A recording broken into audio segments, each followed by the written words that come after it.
Chapter 16.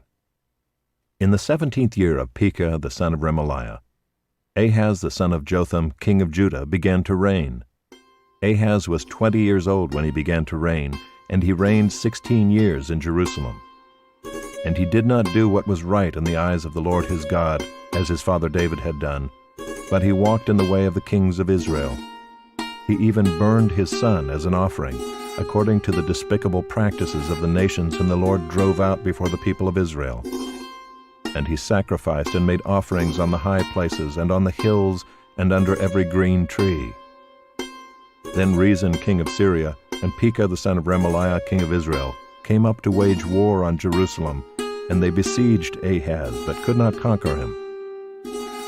At that time Rezin the king of Syria recovered Elath for Syria, and drove the men of Judah from Elath, and the Edomites came to Elath, where they dwell to this day. So Ahaz sent messengers to Tiglath-Pileser king of Assyria, saying, I am your servant and your son. Come up and rescue me from the hand of the king of Syria and from the hand of the king of Israel, who are attacking me. Ahaz also took the silver and gold that was found in the house of the Lord and in the treasures of the king's house, and sent a present to the king of Assyria. And the king of Assyria listened to him. The king of Assyria marched up against Damascus and took it, carrying its people captive to Kir, and he killed Rezin. When King Ahaz went to Damascus to meet Tiglath-Pileser king of Assyria, he saw the altar that was at Damascus. And King Ahaz sent to Uriah the priest a model of the altar and its pattern, exact in all its details. And Uriah the priest built the altar in accordance with what King Ahaz had sent from Damascus. So Uriah the priest made it, before King Ahaz arrived from Damascus. And when the king came from Damascus, the king viewed the altar. Then the king drew near to the altar and went up on it, and burned his burnt offering and his grain offering, and poured his drink offering, and threw the blood of his peace offerings on the altar. And the bronze altar that was before the Lord he removed from the front of the house, from the place between his altar and the house of the Lord, and put it on the north side of his altar. And King Ahaz commanded Uriah the priest, saying, On the great altar burn the morning burnt offering and the evening grain offering, and the king's burnt offering and his grain offering, with the burnt offering of all the people of the land, and their grain offering and their drink offering. And throw on it all the blood of the burnt offering and all the blood of the sacrifice. But the bronze altar shall be for me to inquire by. Uriah the priest did all this, as King Ahaz commanded. And King Ahaz cut off the frames of the stands and removed the basin from them. And he took down the sea from off the bronze oxen that were under it, and put it on a stone pedestal. And the covered way for the Sabbath that had been built inside the house and the outer entrance for the king he caused to go around the house of the Lord, because of the king of Assyria. Now the rest of the acts of Ahaz that he did, are they not written in the book of the Chronicles of the kings of Judah? And Ahaz slept with his fathers, and was buried with his fathers in the city of David. And Hezekiah his son reigned in his place.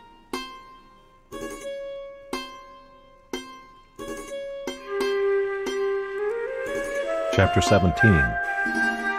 In the 12th year of Ahaz king of Judah, Hoshea the son of Elah began to reign in Samaria over Israel, and he reigned 9 years. And he did what was evil in the sight of the Lord, yet not as the kings of Israel who were before him. Against him came up Shalmaneser king of Assyria, and Hoshea became his vassal and paid him tribute. But the king of Assyria found treachery in Hoshea, for he had sent messengers to So, king of Egypt, and offered no tribute to the king of Assyria, as he had done year by year. Therefore the king of Assyria shut him up and bound him in prison. Then the king of Assyria invaded all the land and came to Samaria, and for 3 years he besieged it. In the 9th year of Hoshea, the king of Assyria captured Samaria, and he carried the Israelites away to Assyria, and placed them in Halah, and on the Habor, the river of Gozan, and in the cities of the Medes. And this occurred because the people of Israel had sinned against the Lord their God, who had brought them up out of the land of Egypt, from under the hand of Pharaoh king of Egypt, and had feared other gods, and walked in the customs of the nations whom the Lord drove out before the people of Israel, and in the customs that the kings of Israel had practiced. And the people of Israel did secretly against the Lord their God things that were not right. They built for themselves high places in all their towns, from watchtower to fortified city. They set up for themselves pillars and asherim on every high hill and under every green tree. And there they made offerings on all the high places, as the nations did whom the Lord carried away before them. And they did wicked things, provoking the Lord to anger. And they served idols, of which the Lord had said to them, "You shall not do this." Yet the Lord warned Israel and Judah by every prophet and every seer, saying, "Turn from your evil ways, and keep my commandments and my statutes, in accordance with all the law that I commanded your fathers, and that I sent to you by my servants the prophets." But they would not listen, but were stubborn, as their fathers had been, who did not believe in the Lord their God. They despised his statutes and his covenant that he made with their fathers, and the warnings that he gave them. They went after false idols and became false, and they followed the nations that were around them, concerning whom the Lord had commanded them, that they should not do like them.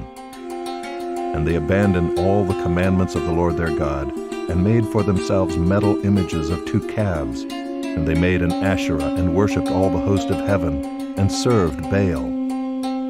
And they burned their sons and their daughters as offerings, and used divination and omens, and sold themselves to do evil in the sight of the Lord, provoking him to anger. Therefore the Lord was very angry with Israel, and removed them out of his sight. None was left but the tribe of Judah only. Judah also did not keep the commandments of the Lord their God, but walked in the customs that Israel had introduced. And the Lord rejected all the descendants of Israel, and afflicted them, and gave them into the hand of plunderers, until he had cast them out of his sight. When he had torn Israel from the house of David, they made Jeroboam the son of Nebat king. And Jeroboam drove Israel from following the Lord, and made them commit great sin. The people of Israel walked in all the sins that Jeroboam did. They did not depart from them, until the Lord removed Israel out of his sight, as he had spoken by all his servants the prophets. So Israel was exiled from their own land to Assyria until this day. And the king of Assyria brought people from Babylon, Cutha, Ava, Hamath, and Sepharvaim, and placed them in the cities of Samaria instead of the people of Israel. And they took possession of Samaria and lived in its cities. And at the beginning of their dwelling there, they did not fear the Lord. Therefore the Lord sent lions among them, which killed some of them. So the king of Assyria was told, "The nations that you have carried away and placed in the cities of Samaria do not know the law of the God of the land. Therefore he has sent lions among them, and behold, they are killing them, because they do not know the law of the God of the land." Then the king of Assyria commanded, "Send there one of the priests whom you carried away from there, and let him go and dwell there, and teach them the law of the God of the land." So one of the priests whom they had carried away from Samaria came and lived in Bethel, and taught them how they should fear the Lord.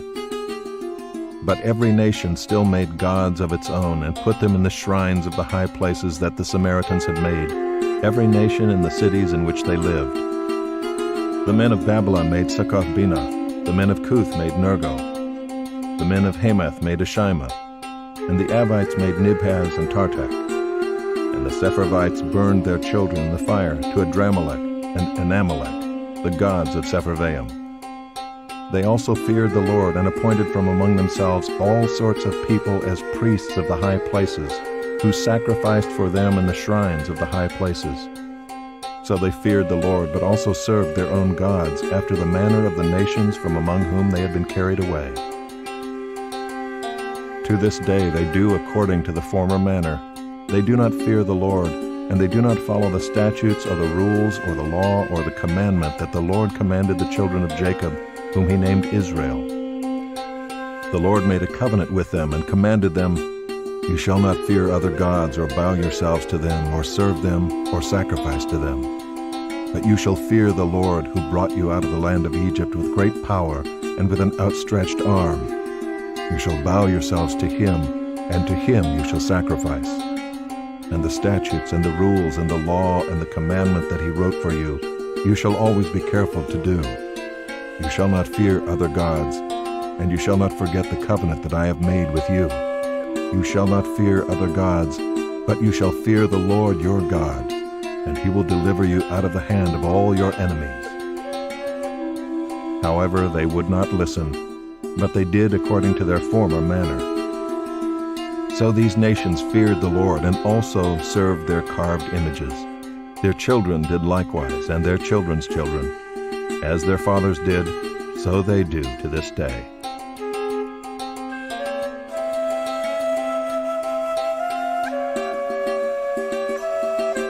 Chapter 18. In the 3rd year of Hoshea, son of Elah, king of Israel, Hezekiah the son of Ahaz, king of Judah, began to reign. He was 25 years old when he began to reign, and he reigned 29 years in Jerusalem. His mother's name was Abi, the daughter of Zechariah. And he did what was right in the eyes of the Lord, according to all that David his father had done. He removed the high places and broke the pillars and cut down the Asherah. And he broke in pieces the bronze serpent that Moses had made, for until those days the people of Israel had made offerings to it. It was called Nehushtan. He trusted in the Lord, the God of Israel, so that there was none like him among all the kings of Judah after him, nor among those who were before him. For he held fast to the Lord. He did not depart from following him, but kept the commandments that the Lord commanded Moses. And the Lord was with him wherever he went out, he prospered. He rebelled against the king of Assyria and would not serve him. He struck down the Philistines as far as Gaza and its territory, from watchtower to fortified city. In the 4th year of King Hezekiah, which was the 7th year of Hoshea son of Elah, king of Israel, Shalmaneser king of Assyria came up against Samaria and besieged it. And at the end of 3 years he took it.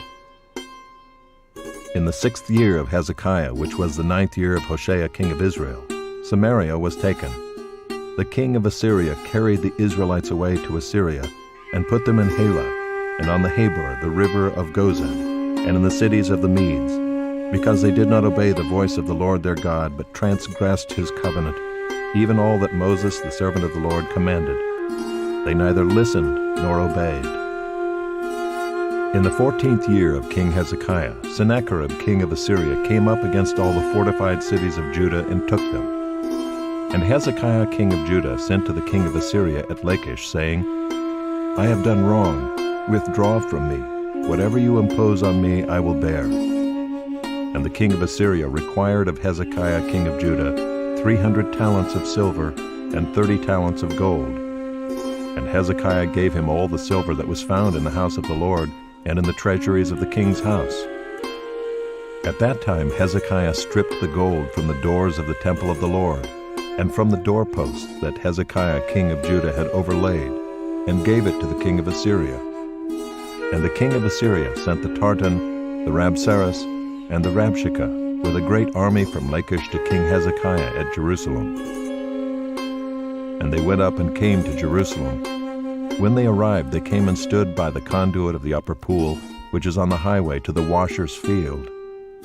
And when they called for the king, there came out to them Eliakim the son of Hilkiah, who was over the household, and Shebna the secretary, and Joah the son of Asaph the recorder. And the Rabshakeh said to them, "Say to Hezekiah, Thus says the great king, the king of Assyria, On what do you rest this trust of yours? Do you think that mere words are strategy and power for war? In whom do you now trust, that you have rebelled against me? Behold, you are trusting now in Egypt, that broken reed of a staff, which will pierce the hand of any man who leans on it. Such is Pharaoh king of Egypt to all who trust in him. But if you say to me, We trust in the Lord our God, is it not he whose high places and altars Hezekiah has removed, saying to Judah and to Jerusalem, You shall worship before this altar in Jerusalem? Come now, make a wager with my master the king of Assyria. I will give you 2,000 horses, if you are able on your part to set riders on them. How then can you repulse a single captain among the least of my master's servants, when you trust in Egypt for chariots and for horsemen? Moreover, is it without the Lord that I have come up against this place to destroy it? The Lord said to me, Go up against this land and destroy it. Then Eliakim the son of Hilkiah and Shebna and Joah said to the Rabshakeh, Please speak to your servants in Aramaic, for we understand it. Do not speak to us in the language of Judah within the hearing of the people who are on the wall." But the Rabshakeh said to them, "Has my master sent me to speak these words to your master and to you, and not to the men sitting on the wall, who are doomed with you to eat their own dung and to drink their own urine?" Then the Rabshakeh stood and called out in a loud voice in the language of Judah, "Hear the word of the great king, the king of Assyria. Thus says the king, Do not let Hezekiah deceive you, for he will not be able to deliver you out of my hand. Do not let Hezekiah make you trust in the Lord by saying, The Lord will surely deliver us, and this city will not be given into the hand of the king of Assyria. Do not listen to Hezekiah, for thus says the king of Assyria, Make your peace with me and come out to me. Then each one of you will eat of his own vine, and each one of his own fig tree, and each one of you will drink the water of his own cistern, until I come and take you away to a land like your own land, a land of grain and wine, a land of bread and vineyards, a land of olive trees and honey, that you may live and not die. And do not listen to Hezekiah when he misleads you by saying, The Lord will deliver us. Has any of the gods of the nations ever delivered his land out of the hand of the king of Assyria? Where are the gods of Hamath and Arpad? Where are the gods of Sepharvaim, Hena, and Ivah? Have they delivered Samaria out of my hand? Who among all the gods of the lands have delivered their lands out of my hand, that the Lord should deliver Jerusalem out of my hand?" But the people were silent and answered him not a word, for the king's command was, "Do not answer him." Then Eliakim the son of Hilkiah, who was over the household, and Shebna the secretary, and Joah the son of Asaph the recorder, came to Hezekiah with their clothes torn, and told him the words of the Rabshakeh.